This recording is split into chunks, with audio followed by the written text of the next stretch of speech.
வணக்கம் தொலைக்காட்சியின் பிரதான செய்திகள். முதலில் தலைப்புச் செய்திகள். இயங்கு நிலை தென்மேல் பருவ பெயர்ச்சி, மழையும் காற்றும் மேலும் தொடரும். வளிமண்டலவியல் திணைக்களம் எச்சரிக்கை. வவுனியாவில் பீகாரை புனரமைப்பிற்காக திலீபன் எம்பியால் நிதி ஒதுக்கீடு.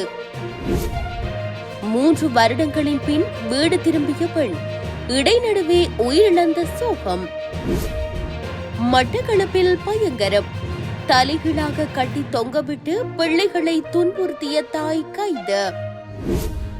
பாகிஸ்தானில் 28 பேரின் உயிரை காவு கொண்ட பயங்கர விபத்து. தொடர்பென விரிவான செய்திகள். இலங்கையில் இயங்கு நிலை தென்மேல் பருவப்பெயர்ச்சி நிலைமை காரணமாக நாடு முழுவதும் தற்போது நிலவும் மழை நிலைமையும் காற்று நிலைமையும் மேலும் தொடரும் என எதிர்பார்க்கப்படுவதாக வளிமண்டலவியல் திணைக்களம் எதிர்வு கூறியுள்ளது. வளிமண்டலவியல் திணைக்களம் வெளியிட்டுள்ள அறிக்கையில் இதனை தெரிவித்துள்ளது. மேல் சப்ரகமுவ, மத்திய மற்றும் தென் மாகாணங்களில் அவ்வப்போது மழை பெய்யக்கூடுவதுடன் வடமேல் மாகாணத்தில் பல தடவைகள் மழை பெய்யக்கூடும் என அந்த திணைக்களம் வெளியிட்டுள்ள முன்னறிவித்தலில் குறிப்பிடப்பட்டுள்ளது. மேல் மற்றும் சப்ரகவு மாகாணங்களிலும் நுவரெலியா மாவட்டத்திலும் சில இடங்களில் 75 மில்லிமீட்டருக்கும் அதிகளவான பலத்த மழை பெய்வதற்கான சாத்தியம் காணப்படுகிறது. ஊவா மாகாணம், அம்பாறை மற்றும் மட்டக்களப்பு மாவட்டங்களின் சில இடங்களிலும் மாலை அல்லது இரவு வேளைகளில் மழை அல்லது இடியுடன் கூடிய மழை பெய்யக்கூடும். மத்திய மலைநாட்டின் மேற்கு சரிவுகளிலும் வடமத்திய மேல், தெற்கு மற்றும் வடமேல் மாகாணங்களிலும் திருகோணமலை மற்றும் மொனராகலை மாவட்டங்களிலும் அவ்வப்போது மணித்தியாலத்திற்கு 50 கிலோமீட்டர் வேகத்தில் பலத்த காற்று வீசக்கூடும் எனவும் வளிமண்டலவியல் திணைக்களம் தெரிவித்துள்ளது. வவுனியாவின் எல்லைப் பகுதிகளில் உருவாக்கப்பட்ட சிங்கள குடியேற்ற கிராமங்களுக்கு பாராளுமன்ற உறுப்பினர் குலசிங்கம் திலீபனால் பல்வேறு அபிவிருத்தி பணிகள் ஆரம்பித்து வைக்கப்பட்டது. அந்த வகையில் நந்திமித்ரகம கிராமத்தில் அமைந்துள்ள பன்சாலையில் அபிவிருத்தி பணிகளை மேற்கொள்வதற்காக 10 லட்சம் ரூபாய் நிதி ஒதுக்கப்பட்டுள்ளதுடன் அங்கு புதிதாக அமைக்கப்படவுள்ள கட்டடம் ஒன்றுக்கு பாராளுமன்ற உறுப்பினரால் அடிக்கல் நாட்டி வைக்கப்பட்டுள்ளது. அத்துடன் அதற்கு அண்மையிலுள்ள கம்பிலிவிவக் சிங்கள குடியேற்ற பகுதிக்கும் பல்வேறு அபிவிருத்தி பணிகளுக்காக 19 லட்சம் ரூபாய் நிதி ஒதுக்கீடு அவரால் செய்யப்பட்டுள்ளமை குறிப்பிடத்தக்கது. வெளிநாடொன்றில் இருந்து 3 வருடங்களுக்கு பின்னர் வீடு திரும்பிய பெண் ஒருவர் இடைநடுவே துரதிருஷ்டவசமாக உயிரிழந்துள்ளார். பசறை பிரதேசத்தை சேர்ந்த 26 வயதுடைய ஒரு பிள்ளையின் தாயே இவ்வாறு உயிரிழந்துள்ளார். குறித்த சம்பவம் தொடர்பில் மேலும் தெரிய வருவது, 3 வருடங்களாக குவைத்தில் பணிபுரிந்துவிட்டு தனது வீட்டிற்கு திரும்பிக் கொண்டிருந்த போதே இந்த விபத்து இடம்பெற்றுள்ளது. பெல்மடுள்ள பகுதியில் இவர்கள் பயணித்த முச்சக்கர வண்டி பேருந்துடன் மோதியதில் இந்த விபத்து இடம்பெற்றுள்ளது. பேருந்து முச்சக்கர வண்டியுடன் மோதி வீதியை விட்டு விலகி சுமார் 15 அடி பள்ளத்தில் வீழ்ந்துள்ளது. பெல்மடுள்ள போலீஸ் பிரிவுக்குட்பட்ட ரில்ஹேன பகுதியில் இந்த விபத்து இடம்பெற்றுள்ளது. விபத்தில் பேருந்தில் பயணம் செய்த 10 பேர் காயமடைந்தனர்.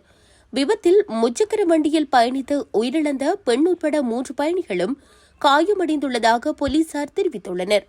காயமடைந்தவர்கள் பெல்மடுள்ள ஹகவத்தை மற்றும் ரத்னபுரி வைத்தியசாலைகளில் அனுமதிக்கப்பட்டுள்ளனர்.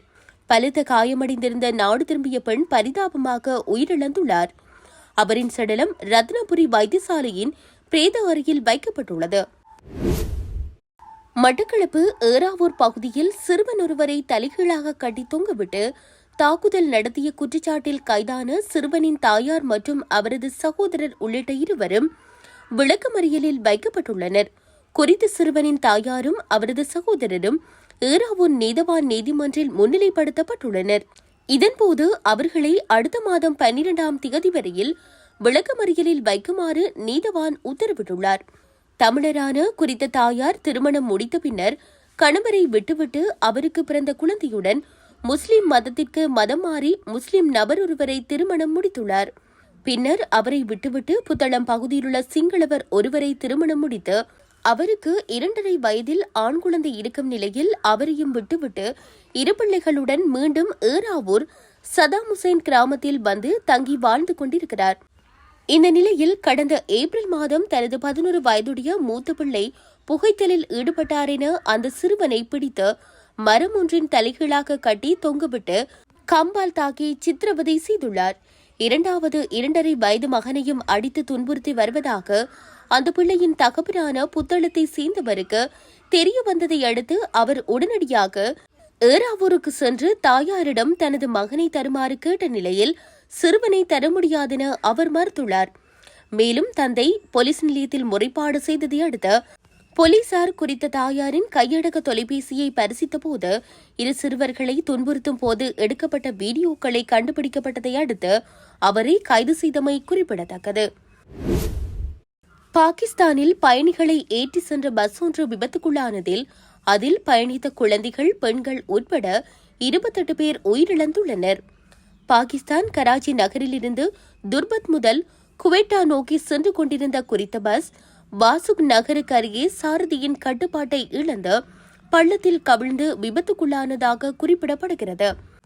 இந்த விபத்தில் பஸ்ஸில் பயணித்த 28 பேர் உயிரிழந்துள்ளதுடன் மேலும் 22 பேர் காயமடைந்துள்ளதாகவும் அவர்கள் அருகிலுள்ள வைத்தியசாலையில் அனுமதிக்கப்பட்டுள்ளதாகவும் அந்நாட்டு செய்திகள் தெரிவிக்கின்றன. பஸ்ஸில் அதிக வேகம் காரணமாக இந்த விபத்து சம்பவம் இடம்பெற்றுள்ளதாக ஆரம்பகட்ட விசாரணைகளில் தெரியவந்துள்ளது. எனினும் பஸ்ஸின் டயர் வெடித்ததனாலேயே இந்த விபத்து இடம்பெற்றுள்ளதாக அந்நாட்டிலிருந்து வெளியாகும் சில ஊடகங்கள் செய்தி வெளியிட்டுள்ளன. பாகிஸ்தானில் வீதி விபத்துகள் குறித்தான விதிமுறைகளை சரியாக பின்பற்றாமையினாலும் பாதுகாப்பு முன்னெச்சரிக்கைகளை போக்குவரத்து துறை கடைபிடிக்காததாலும் அதிகளவான வீதி விபத்துகள் பதிவாகி வருகின்றன. அதன்படி இந்த மே மாதத்தில் மட்டும் கடந்த 18ஆம் திகதி இடம்பெற்ற விபத்தில் 13 பேரும், கடந்த 3ஆம் திகதி பதிவான விபத்தில் 20 பேர் உயிரிழந்துள்ளமையும் குறிப்பிடத்தக்கது. இத்துடன் செய்திகள் யாவும் நிறைவு பெறுகின்றன.